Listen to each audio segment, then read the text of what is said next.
I'm Emily Kirsch, founder and managing partner of Powerhouse Ventures and founder and CEO of Powerhouse Innovation. This is What It Takes, a show about the entrepreneurs making our clean, energy-abundant future a reality.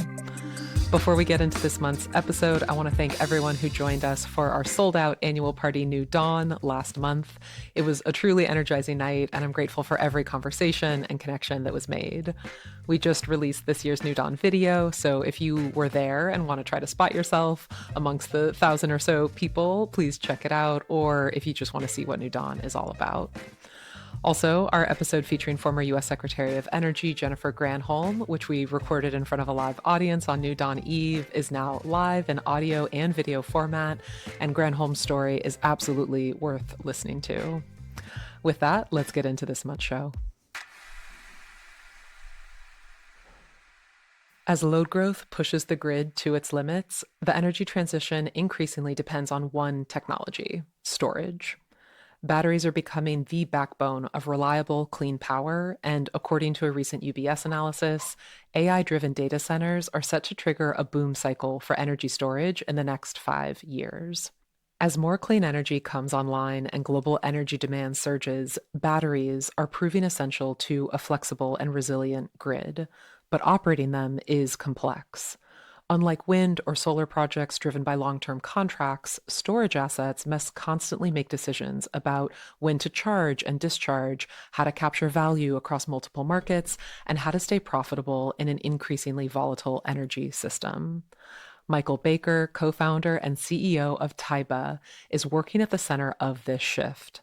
His team builds the software that helps batteries make smarter decisions in real time, turning storage into a reliable, profitable part of the grid.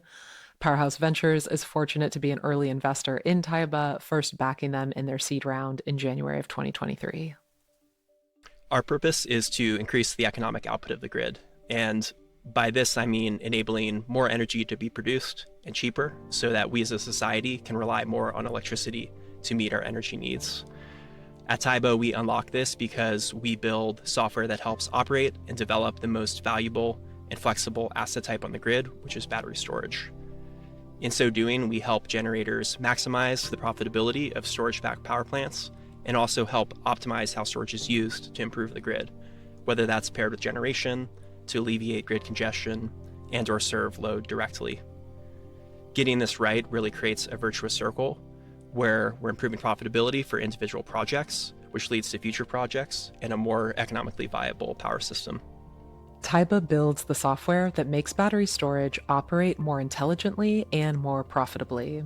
Their platform helps developers and generators decide where to build storage, how to value projects, and how to operate batteries in real time so they charge, discharge, and respond to market signals effectively. By improving how storage performs across energy, capacity, and ancillary markets, Tyba strengthens project economics and supports a grid that is cleaner, more reliable, and more affordable. So what's unique about energy markets for electricity is the grid. Every producer, i.e. a power plant, and every consumer is connected to the grid, and demand is met instantaneously by those power plants, whether they're increasing or decreasing their power output. On top of that, you need a grid operator to ensure that not only is that supply and demand balanced, but also none of the transmission lines or electrical equipment are overloaded. I'd say the core problem we address is the overall complexity of both participating in wholesale power markets as well as the complexity of operating energy storage. As I mentioned, wholesale power markets are complex because they are real time.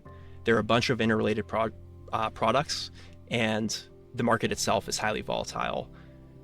Batteries are complex because they're highly flexible and can serve a bunch of different applications at any given time, whether that's grid capacity, energy arbitrage, or a range of different grid services.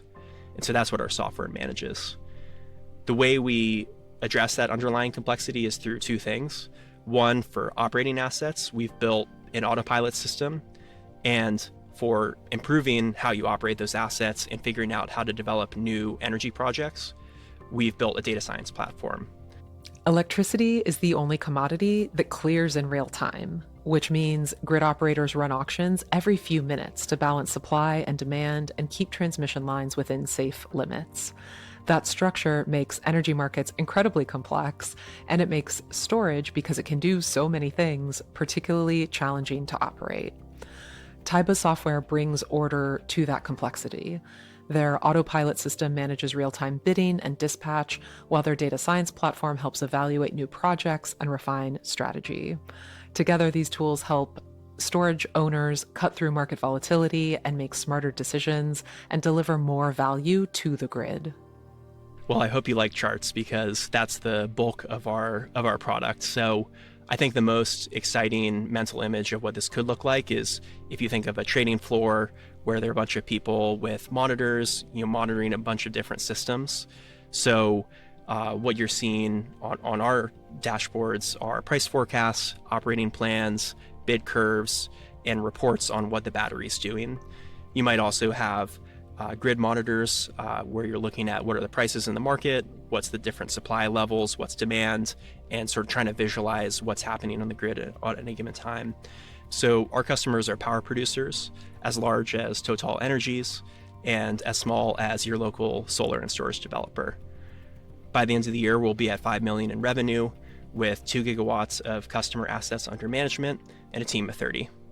We're particularly proud of the assets we're operating because that's roughly a small city's worth of power that's being dispatched usually every evening. Michael and his team at Tyba are helping solve one of the toughest challenges in today's power markets: how to operate batteries in a way that actually delivers value the grid needs. Their software helps developers and generators figure out where storage should be built, how to model and underwrite projects, and how to run batteries in real time so they charge, discharge, and respond to market conditions more effectively. I spoke to Michael about his journey from growing up across Poland, Hungary, Hong Kong, Singapore, and the US, where he saw firsthand how energy systems shape daily life, to discovering how power markets and storage works, and eventually realizing how much better the tools needed to be. That path ultimately led him to co-found Tyba, which now works with customers ranging from global companies like Total Energies to local solar plus storage developers, and is on track to manage 2 gigawatts of customer assets by the end of this year. Michael Baker, welcome to What It Takes. Thank you. It's an honor to be here. Let's dig in, as we always do, to your early life. You were born in DC, but grew up all over the world. Where did you live as a kid, and what was it like growing up in so many different places? Yeah, so I was very much a child of globalization. I grew up in Poland, Hungary, Kennett Square, Pennsylvania, which is the mushroom capital of the world, I think. And in middle school, I was in Hong Kong, in Singapore, in high school, I was in Singapore. And I think in many ways, growing up internationally was similar or really the same as going to school anywhere. You have your crushes, your cliques, your adolescent anxieties. But certainly the backdrop was quite different. Our swim tournaments were in Jakarta or Kuala Lumpur. Our service trips were cleaning up invasive starfish on the reefs in Thailand, or maybe less exciting, helping repair schools in Cambodia, and then seeing landmines in the field over from the Khmer Rouge. So it was just a really amazing exposure to all sorts of different things in this world. And it was also pretty romantic and glamorous in other ways. In high school, we often would hang out at hawker centers, which are these sort of outdoor kind of food halls that have all sorts of different foods from Southeast Asia, great beer.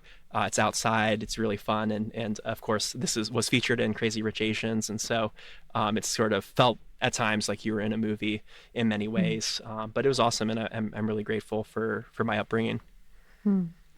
I know your parents were also entrepreneurs. What were they building that brought them all over the world? Yeah, so just like me, my parents grew up moving around a lot. They were both in Navy households and moved kind of from coast to coast in the U.S. But my mom studied in grad school East Asian studies, and they moved to Japan just before I was born for her studies. And I think being in Japan, this was in the early 90s, I think they really caught the sort of international living bug, and were just really interested in kind of what was happening, happening at the time. Eventually, as I was growing up, we moved around a lot because my dad's job was to start up local life and health insurance businesses in new countries. This was with AIG. And what I learned is as countries liberalized or opened up, insurance companies were often the first American companies that entered those markets, probably along with Coca-Cola. But it was really interesting to see and kind of learn about how these countries were liberalizing and the impact that that was having on their own kind of economic development. Not that I necessarily understood that as a kid, but just looking back on that, understanding what he was doing, it's been really fascinating to understand.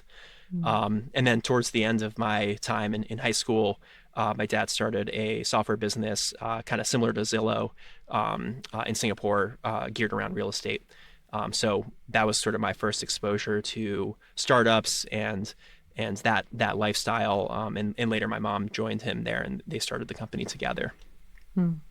What did you learn about that lifestyle? Like, what are your takeaways from your parents being entrepreneurs? I think outside of, or really with the backdrop of everything that was happening around me, there were a lot of big things happening. It was sort of the post Cold War liberalization. There's for the real estate business, the digitization of the property market, and I think there are these kind of massive trends that are happening sort of outside of anything that I could understand as a kid or even articulate now.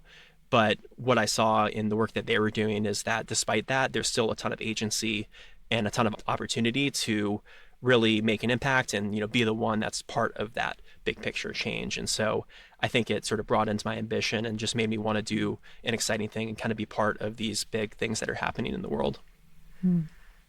What were you like as a kid, like leading up to middle school and high school?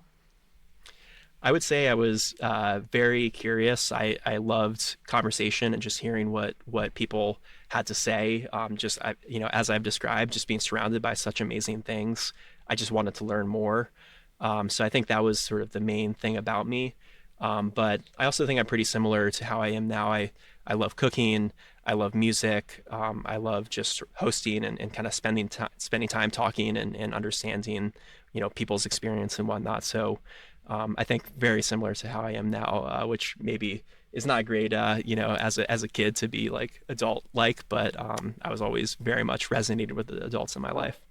In terms of being internationally minded, how do you think this global perspective shaped the way you saw the world as a middle schooler and high schooler and ahead of college? Like what impact do you think it had on you?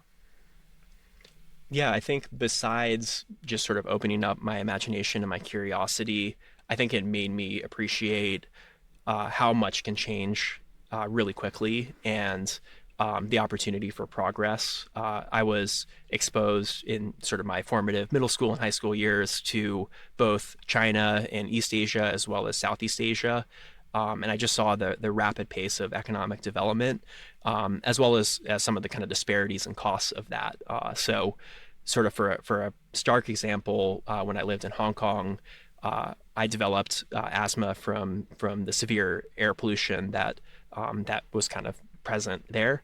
And was also, at the same time asking my mom what all these, fancy luxury cars were and learning what a Rolls Royce and a Maybach and Mercedes cars are. And so, similarly, just kind of traveling around Southeast Asia to countries like Cambodia, the sort of intense poverty that you see there, again, juxtaposed with the really bustling cities of Hong Kong and Singapore was really, really striking. So, I think that was the biggest thing, just recognizing that things can change really fast and there's opportunity for progress, but there's also a lot of kind of variety and richness in how that actually happens. So in 2011, you go to Duke to study math. Why Duke? Why math? And what were you like in college? What were you into? I would say high school was definitely intense. It was a very kind of hard charging school, and I was definitely studying very hard as a high schooler. And so with college, I was really craving balance, and I loved that Duke had a sort of interdisciplinary focus in sort of the academics because that's what I was very much looking for, given my curiosity that I've mentioned, but also had things like great sports and a great social life. And so very much got that at Duke and am super appreciative of that. I studied math, which was extremely challenging I studied it because I felt like I had the most to learn from Mm. that, and yeah, very much got what I bargained for there. It taught me how to learn difficult things, how to be comfortable not knowing the answers. And I think most importantly, it was an opportunity to meet Tyler, who is the co-founder of our company. Unlike me, he did know all the answers, and so studying with him helped me kind of step on my game. And it was also sort of the first chance for me to really talk business ideas with him because he was very like-minded. I think the first time we met in the library, we basically spent the evening just talking about different ideas that we had. So that was probably the biggest gift, as well as just learning how to kind of figure out and be comfortable with not knowing everything. In terms of how I was, I think yeah, very much established the roots of who I am today. I discovered my love for cooking, for music, and most importantly, energy. So it was an amazing time, and Durham was a great place. Definitely want to come back to energy, but first, it sounds like your high school experience was really intense and you worked really hard. Was that pressure, how much of it was intrinsic versus external, coming from, your parents or your peers? I think fortunately, my parents did not pressure me at all, and even there's definitely a standard set by our peers, but I think what the pressure really came from just what I was exposed to in my childhood and just the excitement and just wanting to kind of be like at the table, so to speak, and being able to have interesting things to say, interesting things to do, and so I think just the pressure was internal and just wanting to be worthy of all the exciting things that were happening around me. And then in college, I understand. So you studied math, which was really hard and you had the most to learn, but you wanted to study history. And if you could go back, you would. Is that right? Yes, yeah, I probably would have studied history. I think, yeah, I sort of had this notion that you needed to study STEM subjects in order to kind of get a good job and to make an impact. And I think that's certainly a worthy thought, and it has helped me a lot having those skill sets. But I definitely would have. I think the most sort of formative things in how I think and in my worldview have come from reading and from history and from my English classes. And so I think I would have just doubled down and tried to push myself more on that front. And still probably studied math and computer science and whatnot more on the side, but I think I would have made more my kind of core focus more history. Mm-hmm. You mentioned energy. When does energy first come on your radar?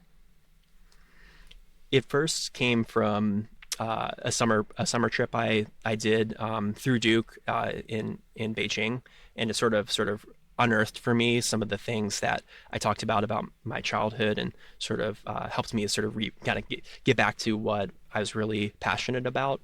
I was teaching English and math at a school for migrant workers' children. There's a lot of internal migration within China, and a lot of those students don't have access to education and basic social services. And so we were teaching at that school. And similar to my time in Hong Kong, there was this incredible contrast between the fact that the water heating system was powered by coal. I remember the teachers shoveling it in, and Wow. the fumes or the exhaust coming from that.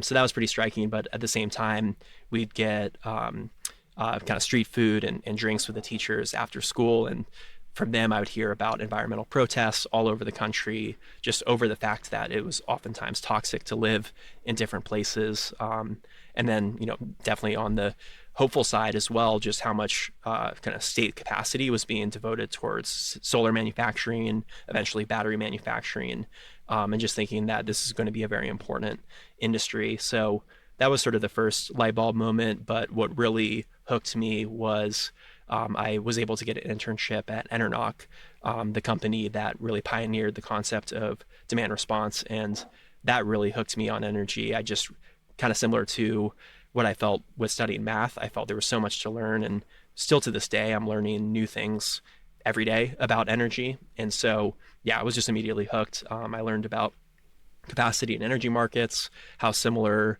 global energy systems are across the world, and just wanted to know more. Hmm. Leading up to graduating from Duke, I know you thought about going into management consulting or investment banking, which is what a lot of your peers were doing, but you chose energy. Why? I think I was just really lucky to have found something that I really loved so early on in my career. I think, yeah, the conventional wisdom that was sort of imparted on me and many of my peers was that consulting and investment banking firms are a great way to get exposure to different industries, excellent job training, and really helpful if you didn't know what you wanted to do. And I think that's certainly true, and it kind of seems right from my perspective, especially now as I've had the privilege to be able to hire former consultants at the company, and many of whom are really the backbone of our commercial operations and kind of commercial org. But I'd say for me, I was just so drawn in by the energy industry early on that I felt that I needed to get to the front lines of where innovation was happening in the space. So Enernoc was sort of that first exposure, but I also saw a talk or a presentation that Amory Lovins of RMI gave at Duke, and was just so blown away by the vision and the fact that he had kind of come up with that concept in the 70s, and it was still felt so present and important now. So that really inspired me, and energy storage in particular caught my attention. And I just felt I needed to kind of get to the heart of where that was happening. And so, what did you do after Duke? And was it a hard choice to choose to go into the energy space, or did it feel right and it wasn't difficult? It was, to me, it felt right. I think I sort of, yeah, I was so hooked that it was borderline an obsession. But I think I did need to sort of justify it to myself and sort of explain, kind of think through the career path, because it wasn't something I was seeing other friends doing. And I took an internship out of college rather than a full-time job, and so there were some risks to it. But I think just I had so thoroughly caught the bug that it was mostly sort of instinctual. So you joined STEM as an intern and then stay on full time. Tell me about your time at STEM and then your time at Cypress Creek. Absolutely. I'd say at both places, I got exactly what I bargained for, getting to sort of the front lines of innovation and getting exposure to energy storage in a really dynamic sector. Both places met incredible people. And I think what's most exciting is the fact that when I joined STEM, there was less than 100 megawatts on the grid at the time. And now a single project that we sign up is 100, if not 200 megawatts. So I always think back to that time very fondly. But at STEM, I really learned about the versatility and value of energy storage, and just how challenging, despite the potential of all the different use cases storage can offer, it's really difficult to piece them together and kind of stack these multiple use cases. And so that was a big learning. At the time, what we were doing was balancing demand charge reduction, which would effectively be energy cost savings for businesses. So stacking that on top of virtual power plant or kind of demand response capacity payments that were provided by PG&E or SoCal Edison to provide grid capacity during hot summer days. So that was a really interesting problem to understand and think through how that would apply to the broader sector. So that was just awesome for getting a crash course in storage, but also everybody that we were working with was really assuming and kind of operating with the assumption that storage was going to be the most important asset on the grid, which I still believe to be the case. And so we were all kind of operating in the future and thinking as if that future was already here today. And so I met a lot of like-minded individuals, including my co-founder, Tom, who we bonded over sort of what that future world would look like. What brought you from STEM to Cypress? I think just seeing so firsthand all the different challenges that behind the meters storage faced at the time, and the barriers in utility markets and regulated markets, I felt that I would need to kind of see what front of the meter storage looked like and see what building for utilities and building for large power users could look like. So I had a colleague from STEM who was at Cypress Creek Renewables and joined him on the storage team. And at Cypress, I got to learn kind of both how hard it is to develop energy storage projects, but also what it takes to do so. And so I think I got a great learning experience on project development, project finance, and all the different market structures that existed just in the US and how storage could possibly function in each of those markets. And so for me, that was really just a crash course in what I'm doing today. And then where did the spark for Tyba come from? So you were in solar and storage at Cypress Creek. Your eventual co-founder, Tyler, was studying AI. What brought these threads together? Yeah, from really the early days of studying math together, as I mentioned, we were always interested in starting a company together someday. When we moved to San Francisco, we were both roommates as well, and so we were always talking about work together. And oftentimes this looked like I was probably working on some crazy Excel model with just like self-referential formulas and whatnot, and Tyler to be kind of just like chuckling and shaking his head on the side and just like what are you even doing?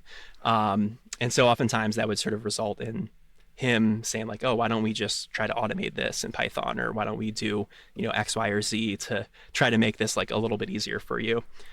So that was sort of like what we would often kind of do over the years. But I think the real aha moment that made us start realizing that, there's something probably bigger besides, automation and software in our jobs. And that was when at Cypress, I was exposed to the massive volatility that our West Texas development projects were facing. In West Texas, there's a lot of wind and solar development, and there's also a lot of load growth from the electrification of oil and gas infrastructure in the Permian Basin. And so what you could see were huge swings in negative pricing and positive pricing, different than the price you might settle your financial contracts at or your PPAs and hedges. And so I got exposed to that problem, and it just really fascinated me. And sort of at the same time, Tyler was studying deep learning, which is sort of the model architecture and kind of AI formulation behind large language models. So he was studying that as one does. But we thought, can these two things be matched together, and can we use these AI tools to try to predict prices, try to predict congestion? And so that was sort of the initial impetus that led us, along the journey and towards Tyba. I know for you, there wasn't really a question of whether you would start Tyba or not. You had so much conviction that you're just going to do it. Tell me more about that confidence, naivete, whatever you want to call it. Tell me more about that. Yeah, I'm realizing there's a little bit of a theme here with my sort of conviction, and certainly a good, healthy dose of naivete. But yeah, I'd say my conviction came from just the experience being in the storage market. I mentioned sort of it felt like we were already operating in the future, even as early as 2015 when storage was still a rounding error. So I think that was really the core of it. I saw just how fundamentally different batteries were relative to other resource types, and how that had the kind of revolutionary potential to transform the sector. And I also thought that software and data science expertise would be critical to making that happen. And yeah, that's sort of still the conviction that I have today. I really feel that it's inevitable that when you introduce the concept of inventory and storage itself to a supply chain that's never had it, and combine that with Moore's law type cost dynamics, that's just a really powerful, no pun intended, recipe for transformation. So I think that was the thing that I saw. But the other probably more impactful element of what kind of gave me the confidence was just the broader energy and tech community that I was exposed to in the Bay Area. So many people that we encounter just have the direct experience of being a founder or being an investor. And there's really this sort of positive sum mentality of people being willing to just help you and give you advice and kind of tell you their experience with no expectation of anything in return. And I really think this is different than other places I've been in and other conversations I've had. There's just sort of that mentality here that's kind of in the water. So really, as soon as I started telling people that I was interested in making this company and making this a career, everyone kind of offered introductions and people to talk to, people that could help me, and really chief among those people was Tom, who I'd long talked to about these ideas, but he had a lot of friends in the VC space who had started companies, and really just sort of started connecting me with them, and that ultimately gave me the confidence to make the jump. How did Tyler and Tom come on board? Like when you had this experience with the price volatility in West Texas, did you go to Tyler and you're like, okay, this is it. I'm ready. Let's go. And was he immediately on board or how did that work? Yeah, so we definitely had a kitchen conversation in our apartment in the Mission that I remember vividly about this, and we were both really excited about it. But yeah, the details of life, intervene, and so it took us a bit. I think the first time actually got him hired on as a consultant when I was working at Cypress Creek to support Hmm. the efforts that we were doing at the time. He actually took a sabbatical from his job and took that time to consult at our company. And so we worked on some really cool ideas at Cypress, and that was sort of the first foray he had into the space. And then really it was until COVID where we started talking about forming the company. I had left Cypress and was consulting for other developers and just kept seeing the same thing. Hmm. And so over a bike ride, really kind of said to him like, "Hey, I think this is a real thing. Obviously, would love you to join." And so, sort of through that COVID reflective period, he Hmm. decided that he wanted to join on. And similarly with Tom, we would keep in touch regularly. We'd meet for beers in Hayes Valley at the different German beer gardens. We'd get dinner together and just kind of talk ideas. And though I wanted, I knew how much of a jump, becoming a founder is, and I wanted to make sure they really had the confidence in what we were doing. And so we started out just part time. They would consult, or in Tom's case, advise on the side, and just start doing the business with me. And then as we sort of gained traction, they decided to join full time Hmm. and really kind of jump in at that point. So in 2020, cross the point of no return, the three of you start Tyba. What felt natural as you were starting the company? Like what was easy about starting Tyba and what was harder than you anticipated? Yeah. So I think what was easy was speaking the language of our customers and working with them. I'm really always struck by how much common ground there is across our industry. Everything that I've described to you about my curiosity, my passion, my interest, I think is widely shared. And people just have sort of a deep fascination in the work they're doing and they're really passionate about making a real world impact. So I think we always have that kind of connection with our customers and the people that we're working with. And so that was certainly the easiest thing. I felt like I was effectively doing my job just for a bunch of different companies in different ways. What was difficult, I think, is kind of there are a bunch of like cold start or kind of chicken and egg problems in starting a company, and I think that's especially true in the energy sector because the industry really runs on trust.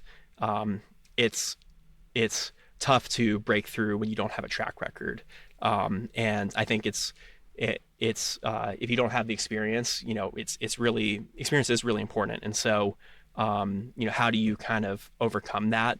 I think is always a challenge, and so to do that, to overcome that, we had to really rely heavily on our networks and the experience that we had doing the work, and just trust that we could figure out what we didn't know and what we didn't have experience with. Hmm. I know in the early days too, it was challenging to just figure out what Tyba should be, defining the Mhm. product, what's the exact problem it solved, how to communicate it clearly. How did you find the focus in those early days?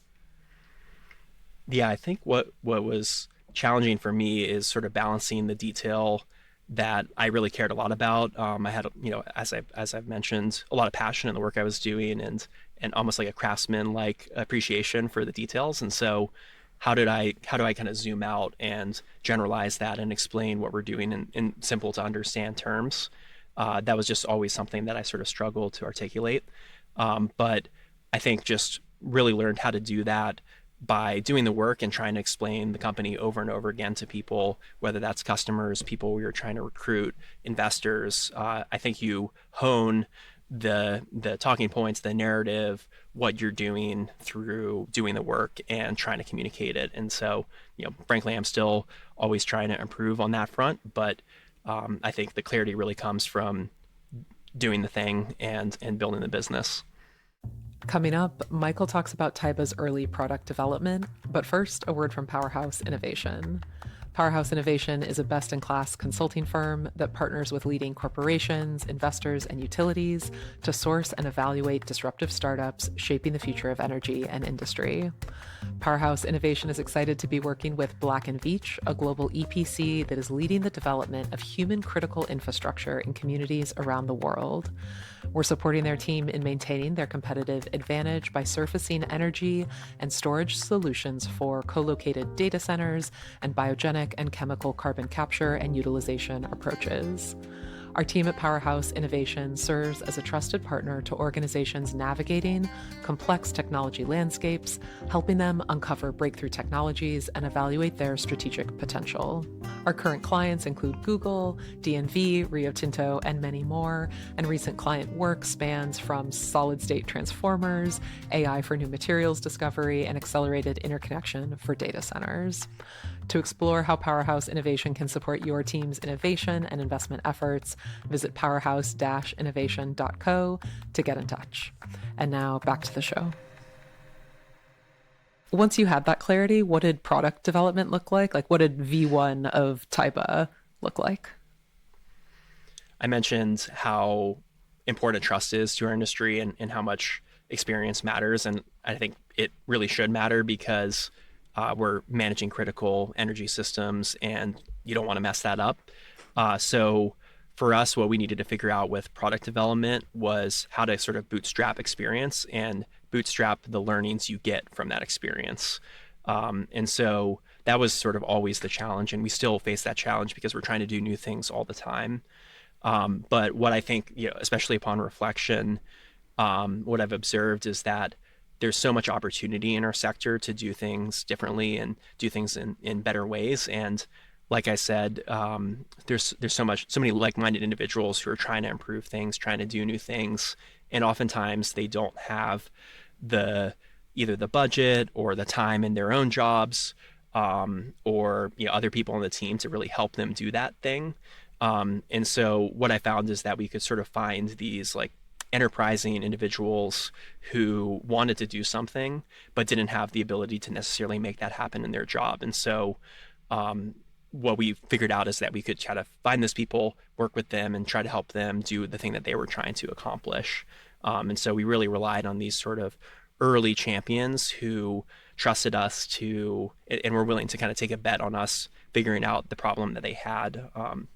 So specifically, the first people that were using our development product were Evan Riley at White Pine Renewables, Michael Kennedy at Birch Infrastructure, and many of the first iterations of what we provided to them were simply Python scripts that were executing a specific thing for their specific projects. What we figured out is we could generalize that, turn that into a product, but those initial iterations were really raw. So that was sort of the early stages, and really we've taken that now and applied that sort of in a more intentional and general way for our product development. And how can we do that with small R&D teams and helping kind of identify customer pain points and turning that into a feature or a core part of our product. Mm-hmm. Got it. Okay. So you had some very early customers with a very early product. And then in 2023, you raised a $2.25 million seed round, co-led by us at Powerhouse Ventures and our friends at Wireframe Ventures. What was it like raising that seed round? And what did you learn that you think other founders at that stage should know? Fundraising for me was very similar to defining who we were as a company. It was learning how to navigate sort of the different altitudes of the really important details of our product and what added value for our customers and what's needed for venture, which is really articulating a vision for the future and how what we're doing now, which can seem really small, can generalize to a huge company and can serve a huge market. So for me, it was learning how to tell that story and how to navigate those different altitudes of the details and the vision. I think I was highly fortunate to meet you and Marie and Paul and a few others who were able to operate at both of those levels, who really kind of understood that the details are super critical and are sort of the breadcrumbs for why we're going to go from something that seems narrow at first to a massive company that can do something as ambitious as increase the economic output of the grid. So yeah, I'm just really grateful for people like you who can kind of operate that way see the kind of nuance in these complicated products, and yeah, bet on people doing that and trying to pursue that. Thank you. A lot of mutual appreciation. And yeah, what about any lessons that you think other founders should take from your fundraising experience at that seed stage? I think, yeah, it's often kind of the guidance that you often get is what I said around how do you sort of prove that it's a big business, a big market, and articulate why you're the people to do that. That's really important, and I think so. True to advice, you do have to figure that out, and you really figure it out by doing and by practicing and by just trying to hone the story over and over again. I think more the lesson I got from raising the seed capital and working with your teams and the team at Wireframe is we should have done that earlier. I think there's a level of you can just do so much more when you have capital and you have backing from trusted investors. And I think initially we wanted to try to bootstrap the company and really figure it out before we raised money. And as soon as we had capital and could start hiring people, I realized just how powerful that was and just the opportunity cost of not doing that. So I think, yeah, my biggest takeaway and what I like to encourage founders who are starting out today is just, can you go faster than you maybe feel comfortable with? Can you better tell that story such that you can get access to just a higher caliber of investors and people can really show you the ropes? Yeah, it's a great point. And I know when we started Powerhouse Ventures in 2018, there were very few venture investors who would invest in companies that were pre-revenue, but we're one of them. Wireframe is another, and finding investors that are willing to take that risk is so important to have the capital available for the right stage. So yeah, very grateful that we found each other. Who were your first customers, and how did you get them on board? Our first customers were I would say innovative developers, people who are really looking to do things differently. So mentioned White Pine Renewables and Copia. Others that were really pivotal for our growth were Linea Energy, just companies that were looking to not just do what every other developer was doing, but figure out how to design new types of projects or underwrite new types of revenue contracts. And so really grateful for people taking a bet on us. But and then likewise with our operations product, our first real anchor customer was Total Energies, who, similar to those development companies, was really able to take a bet on us and see that we could add value to their team. It's pretty incredible to get, yeah, one of the biggest energy companies in the world, one of the top five as a early customer. Like how did you go about getting these entities on board so early? You're a seed stage company. You're telling them you're gonna not just do the design, but ultimately operate, and you're competing against the Teslas and Fluences of the world that are just behemoths relative to your little seed stage company. So tell me more about how you did that. I think it's really similar to how we got our other customers. They are huge companies. Everything you just said is 100% true. But within these large companies, there are teams and individuals who are trying to make a dent. And in the case of Total, they had basically a startup within the company. They were standing up their natural gas and power trading desk in the U.S. Total is a French company, and it was a small team. Actually, I think the same size as Tyba was at the time. But they did have, the budget of a large energy company, and so they were able to both, option us and our competitors and take a bet on us and see, can we add something different than what our customers were doing. So I think that's really what you have to find is the people within the company that are really empowered to try to take a big swing with a startup even. So I think that was finding those people was key, and that actually did come as an intro from Powerhouse. So also you need to have a good network and a good way to kind of find those people beyond the people that so that was critical to our success there. Yeah, they were our first corporate LP in Powerhouse Ventures ever. So Wow, I didn't know that. yeah, love being able to make those corporate relationships available to the portfolio. It's an important part of our strategy. What exactly were you offering these early customers? Like, how far along were you in the product at this point, beyond, the Python script that was kind of Hmm. V1? And what did those early engagements with those customers reveal about Tyba's early product? Our MVP definitely was, scripts or data science products made into a nice UI, and really we were able to. Tyler's just an amazing software engineer and can move really quickly. And so when we identified things that were valuable to our customers, we could build them pretty quickly. But yeah, the specifics of what we were offering them initially for the development customers was a data science platform that they were using for just decision support, techno-economic optimization. How can you develop better projects effectively? And then for the operations customers, it was simply our price forecast, our dispatch plan, for what we recommended the battery to sell and when to charge and when to discharge, things like that, in a nice UI with visual charts, which to us felt really really rudimentary, Mm. and especially compared to what we offer now. But uh, because it delivered what these companies were looking for at the core, it was enough to win the deal. And so that focus really, we learned the lesson of it's important to figure out what is the thing that's really needed, even if the sort of casing or window dressing is not fully there yet. Just Mm. make sure you deliver that thing that's most important. And for us, it was that data science platform or the bid plan that we would generate with our models. Mm.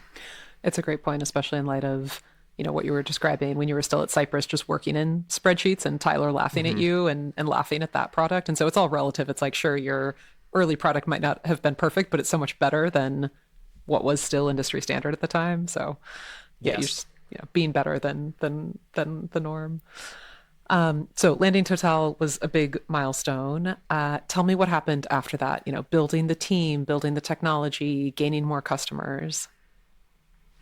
With Total as a partner, we were able to learn really quickly and also gain the legitimacy of having experience. And so that really just kind of it solved the chicken and egg problem and allowed us to just go.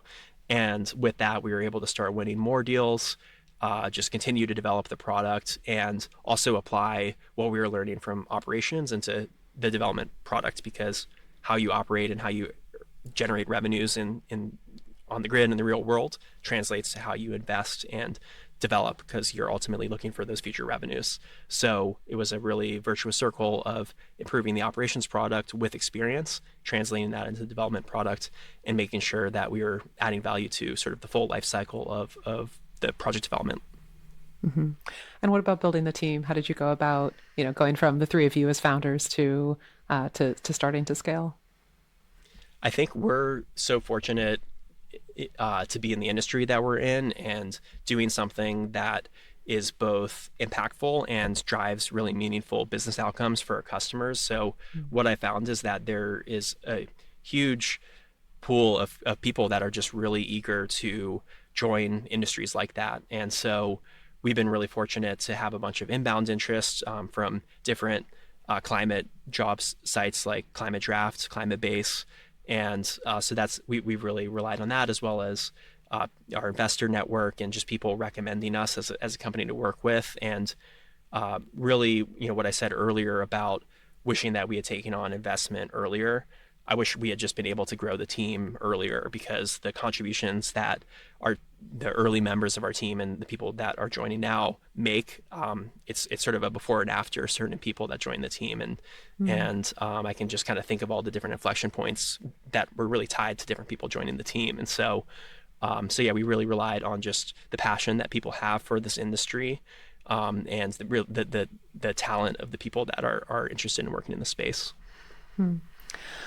I know you're talking about how important the team is, and obviously it takes resources to hire. And I'm thinking back to what you said about considering bootstrapping the company and that you wish you would have raised capital sooner. Why didn't you? Like what made you want to bootstrap, and then what Hmm. switched for you in deciding to raise that seed round? Hmm. I think the flip side of my love for history and my conviction about the industry was I had a lot of sort of healthy trepidation about what it takes to build a business in this sector. Obviously, I'd never built a business before, but I've seen also just through working in the industry how long it takes for things to develop.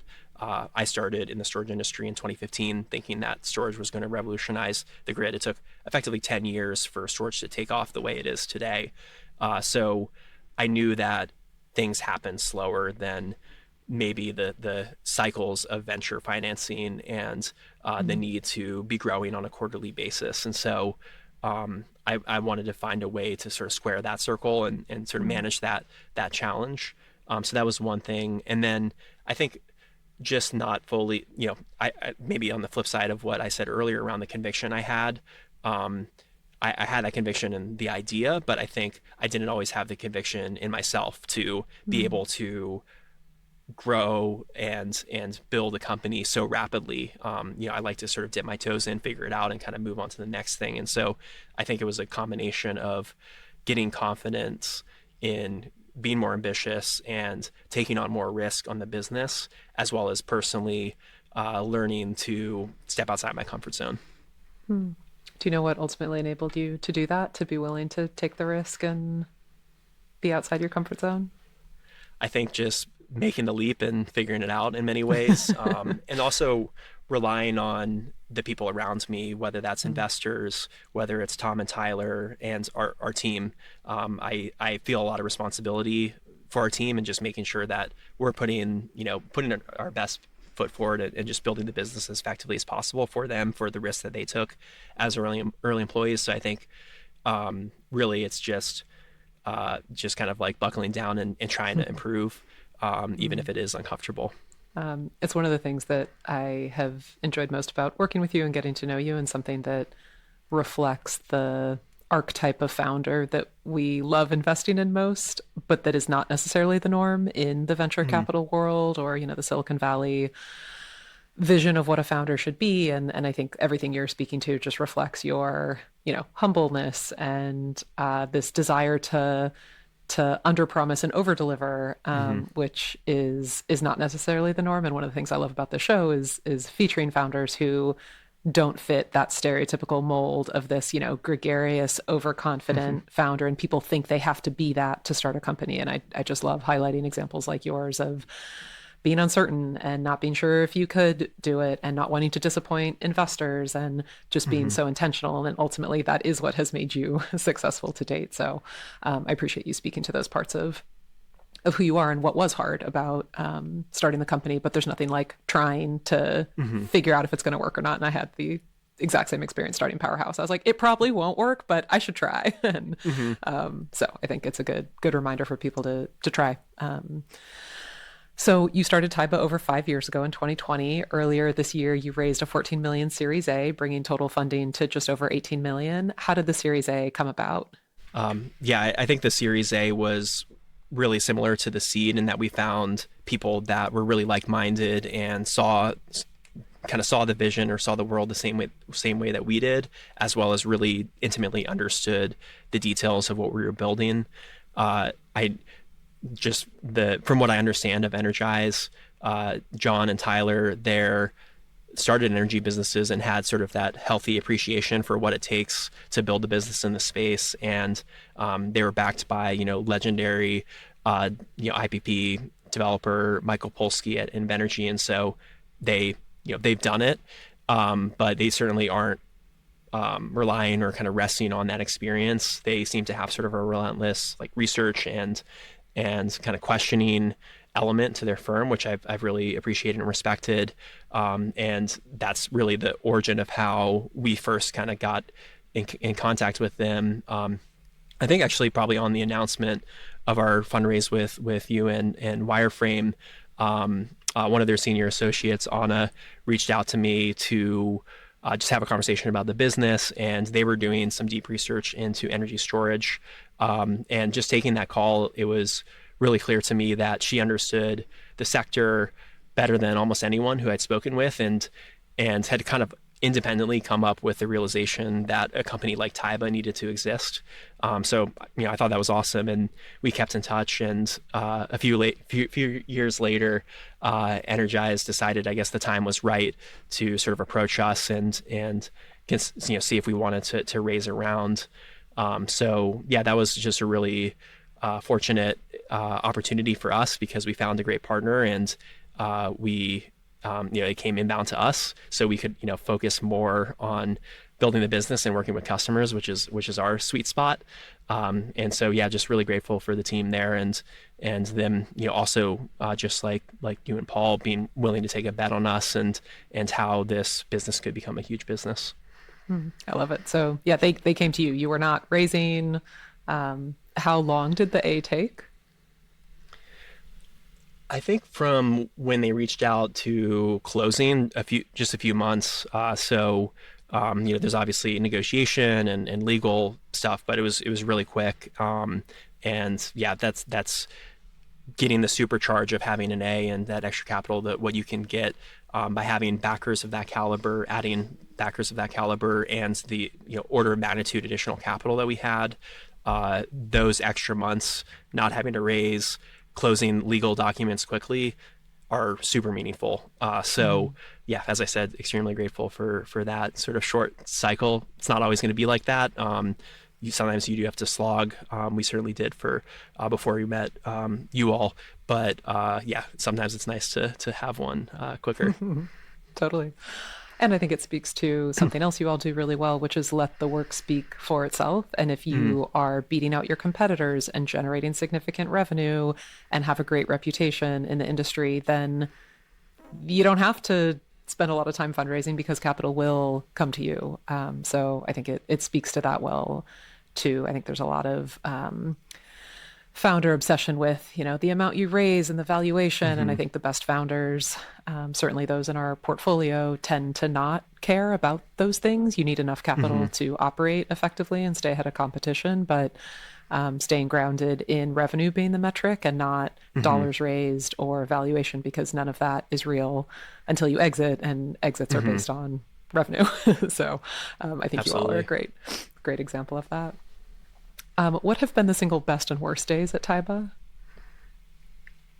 Yeah, there have been many, many great days. I'd say probably our best day was the first month we had of operations in ERCOT.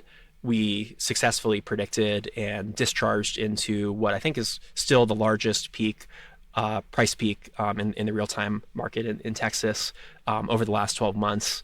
And crucially, also, most of the rest of the fleet did not discharge into that peak. And so we were able to see that in the public disclosures that we had the best performance that month. So that was obviously a great start to be able to say that our first month operating, we crushed it. But I really believe, and maybe it's corny, but every day that we operate successfully in my mind is a good day, even if it's only $100 rather than $5,000 at the peak. Because yeah, as I said, it's just remarkable to be contributing to something and seeing cities worth of power being dispatched every day, and sort of the experiment that California and Texas are in global power markets, and just seeing that work is really rewarding. So that's certainly the best day. And am I right? You're operating about a gigawatt of power across California and Texas? Yeah, right now it's 1.5, and we'll be at 2 by the end of the year. Amazing. Love it. What about the worst day? The worst day is the spike you don't hit. I remember the first spike we missed.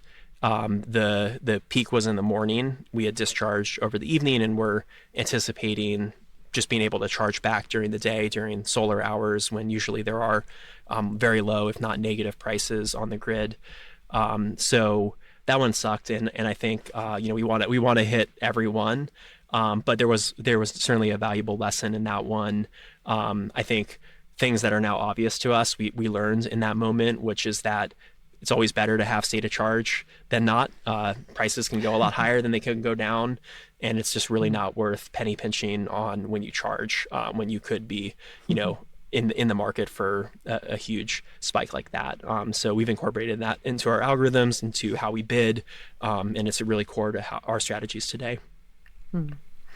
Shifting to some more personal reflections, has your leadership style changed since you started Tyba? Absolutely. Obviously, an ongoing project, but the biggest thing I've been working on is just being more intentional rather than instinctual.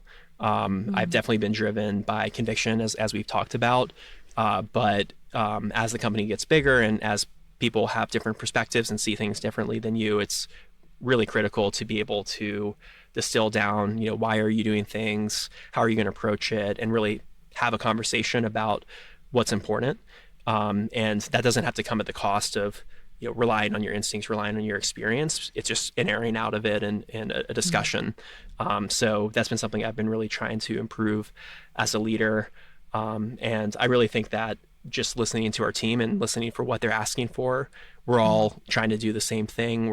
We all care deeply about our business and what we're doing in the sector. And so everybody's got good ideas to contribute on that front. And so for me, it's been trying to be more intentional and just really listening to what people are asking for. mm, mhm. Can you speak to your experience being who you are, being white, being a man in our industry, given the demographics of our industry?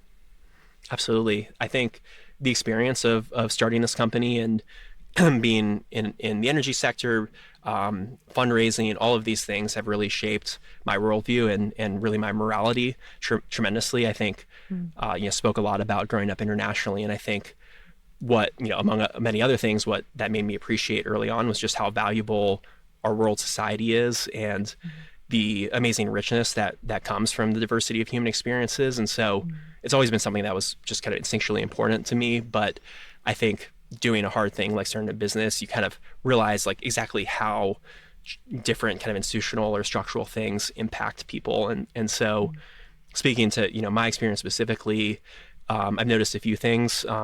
First off, two of my closest friends are female founders and also people of color, and their experience have just been very different than mine from a fundraising perspective.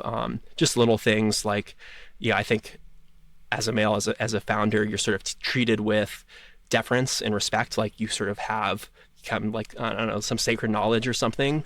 Whereas like for them, it's like you're getting kind of told more about your business or told about the mm, risks you're making. And so, it sucks to hear that. But to be fair, like that certainly doesn't deter them. Like they've done great in their businesses and whatnot. It just shouldn't have to be like that. mm, So I think that's just been one thing I've noticed. The other is probably just how consequential kind of seemingly small decisions that you make are towards equity. And especially just given sort of the underlying, inequities of our society. So really everything from how you structure your policies, from remote work to family benefits to hiring practices, meeting and written communication, all of those things could have unintended consequences if you're not intentional about that. So, to my earlier theme, I think being intentional is really important. And that's just made me want to be extra focused and excited about trying to get those things right, to the best ability we can.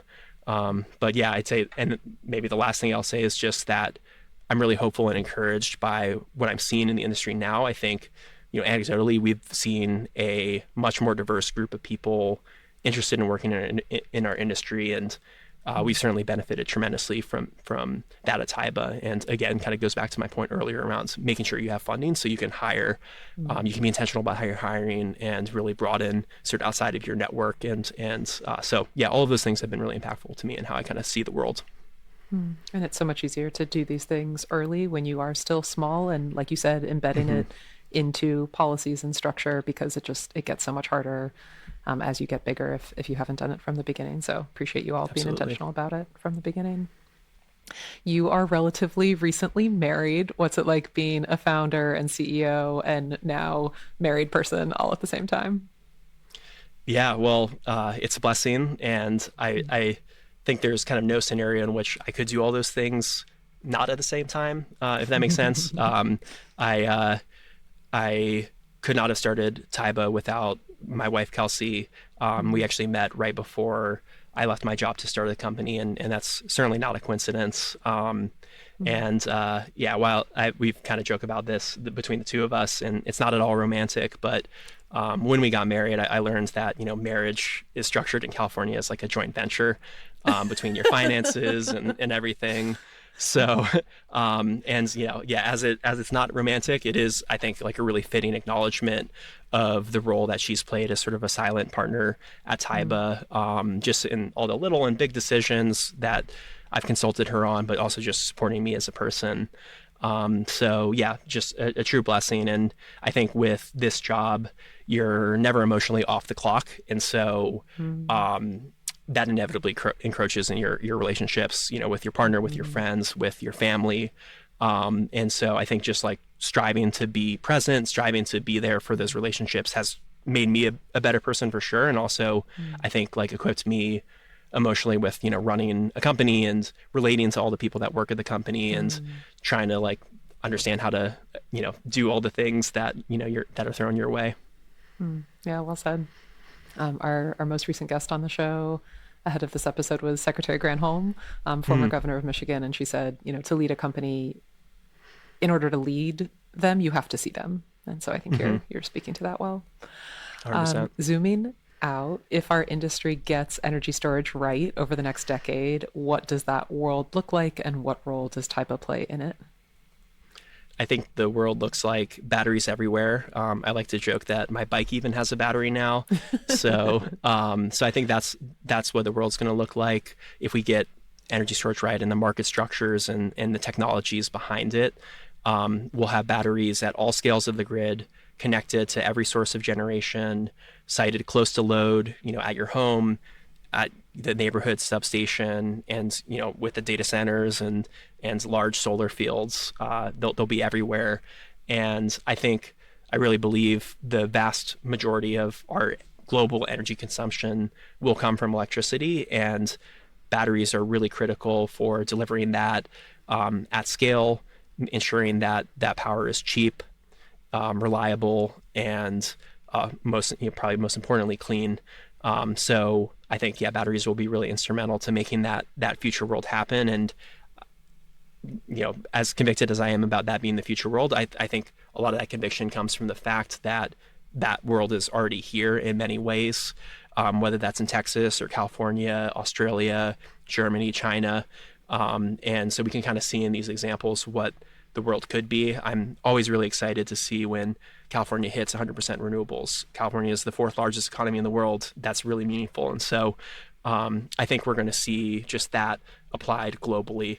And I think Tyba is going to be key for sort of behind the scenes orchestrating how these storage assets are connected to these different applications and how they day-to-day nitty-gritty just participate in these power auctions that we were talking about earlier. So yeah, just really excited about the opportunity to try to, latch on to those broader trends and move them forward in as impactful ways as we can. We're going to close with our high voltage round. These are quick questions, quick answers, quick, like a few words or seconds per answer, starting with Michael Baker. If you were going to be an animal, what would you be and why? Not what you want to be, what you would be. Shoot, I really want to go with the wannabe. I want to be a hummingbird. What's your wannabe? Yeah, probably a hummingbird. I just think they're so cool and how they hover and just they're really beautiful. They're the only bird that can fly backwards, which is one of my favorite hummingbird facts. Yes, yeah, it's really, and I think they're also related to T-Rexes. So, yeah, so they're pretty remarkable. Yeah, I think, what am I actually like? Well, a lot of my friends say I'm like a sloth, so I'll go with that. How so? I think just chill, like slow pace, and I think they think I look like a sloth, so yeah, I'll just go with that. We'll interpret that as a compliment. Yeah. That's funny because that is my experience of you as well, being really chill. But it's weird because it is complemented with this extreme ambition and drive and execution. So I don't know how to right size those, but okay, sloth it is. I think you are our first What It Takes sloth. Congratulations. Yeah, I think the chill ambition kind of binary, The running back also from Oakland, Marshawn Lynch, he has like beast mode and chill mode. He kind of coined those terms, and I really resonated with that. I was like, okay, there's certain times where you need to be ambitious, and there are certain times where you need to chill. So I kind of use that as my example of the sloth. They can move fast when they need to. That's true. That's true. What inspires you? Ooh, I think just everything, the world around me, just seeing what I experienced growing up, all the amazing people, and at on a day-to-day basis in my job, just what's being accomplished, the fact that we're building so much renewable energy and moving towards a grid being completely driven by renewable energy and batteries. That's just inspiring to me every day, the pace of change, the opportunity to really do things differently. If you had to start a new career tomorrow, what would it be? I think teaching, or I'd love to be a utility line person. What would you teach? Probably history. What part of history? I'm really fascinated by American and Chinese history, and so I'd probably come up with something that interweaved those two. I think there are a lot of parallels between the countries, and probably energy in some way. So history of energy, yeah. Other than yourself, to whom do you attribute your success? I think my parents, just everything they instilled in me, maybe my grandparents as well. So my family. Tell me about a specific time that you failed. Ooh, I think my biggest failures were studying math and just, not knowing how to answer the entire test in many cases. So I was being serious when I was talking about not knowing the right answers. So I think Does that feel like a failure? At the time it very much did, but I think, definitely in retrospect, that was really important, for me, to fail at. But yeah, I think that was the sort of most impactful, at least psychologically for me, which is probably a blessing given that it's so low stakes. Is there something that you thought was true that you no longer believe? I think the biggest thing really working in the energy sector that I believed, I definitely kind of imbibed the sort of market fundamentalism of sort of laissez-faire capitalism and whatnot. And I think interacting with energy markets, I've realized just how much they're structured by the decisions that we're making. And they're constructed markets, and they're concepts that do very deliberate things and are very effective in what they do, but they are human constructions. They're not some sort of force of gravity. So I think that's been the biggest thing. I was definitely growing up in international countries that were very dynamic economically. You're sort of living and drinking that sort of mentality, and so I think that was a big one for me, is just realizing to what degree institutions are kind of constructed. Who has had the biggest influence on your life and work, and why? I think besides my family, I think that sort of initial talk that I heard from Amory Lovins, that was really impactful into sort of my understanding of the sector. So I'd say him from like an intellectual perspective, and then I think from a morality perspective, the science fiction writer Kim Stanley Robinson has had a big impact on me, and just sort of what we're doing in tackling climate change, and how can we kind of get from where we are today to a world in which we're actually addressing it in a meaningful way. I've taken a lot of lessons on that from him. When are you your best self? I think when I've exercised, had a good meal, and am talking with friends. What is your worst trait? I think I'm a little bit of a procrastinator. So I think I often let things sort of pile up a little bit. So I think some of my team members will say that maybe procrastination or just a too long to-do list. I think it was Kurt House of Cobalt Metals who told me, if you wait till the last minute, it only takes a minute. Exactly. Yeah. Um, Yeah. I definitely rely on the adrenaline of getting things done in a minute. Yeah.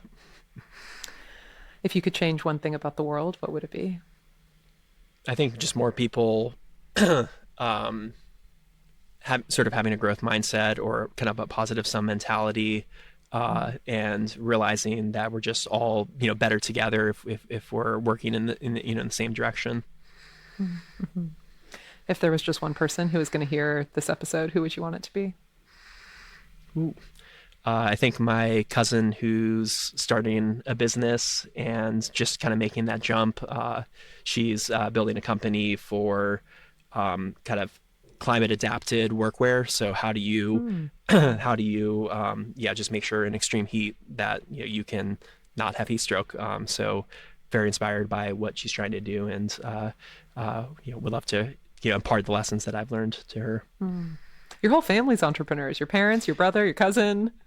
Yeah, I've tried to discourage everybody, but I think the fact that my discouragement doesn't work, I think is telling. Mm-hmm, mm-hmm. Finish these sentences for me. Companies fail because I think probably egos and personalities get in the way. if you really knew me, you would know. Just how nerdy I am. Success is. Free time. Hmm. Hmm. Say more. I just find myself motivated by just having space to pursue interests, to be with people, to explore, to kind of just not be on the clock. And so I just always find myself valuing just the space to be present, the space to kind of be not on the clock. Mm-hmm, mm-hmm. If I could have done one thing differently, I would have.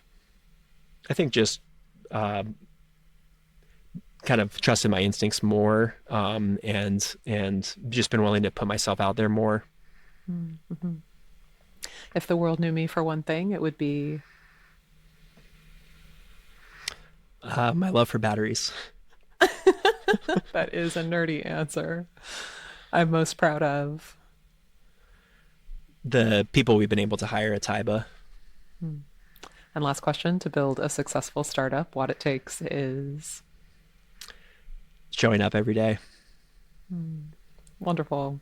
Michael, thank you so much. I love what you're doing at Tyba, obviously, but getting to know you even more as a person has been a total treat. So thank you so much for coming on the show. Thank you so much. It's been an honor, and have excavated things that I don't often think about. So really appreciate the questions. Great. Thank you. Michael Baker is the co-founder and CEO of Tyba. Join us for new stories each month of founders who are building our clean, energy, abundant future, their upbringings, their risks, their failures, and their breakthroughs that are transforming our world. What It Takes is produced by Powerhouse Ventures and Powerhouse Innovation. Powerhouse Ventures backs seed stage startups building innovative software to advance clean energy, mobility, and industry. If you are thinking about building in this space, get in touch with our team at powerhouse-ventures.co. Powerhouse Innovation is a best-in-class consulting firm powered by the strongest energy innovation network, data, and team in our industry. We partner with world's leading corporations, investors, and utilities to source and evaluate disruptive startups shaping the future of energy and industry. Get in touch to learn more by visiting powerhouse-innovation.co. And whether you are a first or longtime listener, you can support the show by giving us a rating or a review on Apple Podcasts or Spotify. And if you have a friend who you think might like this episode, please send them the link. I'm our executive producer. Julia Ranney is our producer. Christopher McGovern is our media engineer. Original music by Sean Marquand. I'm Emily Kirsch. This is What It Takes.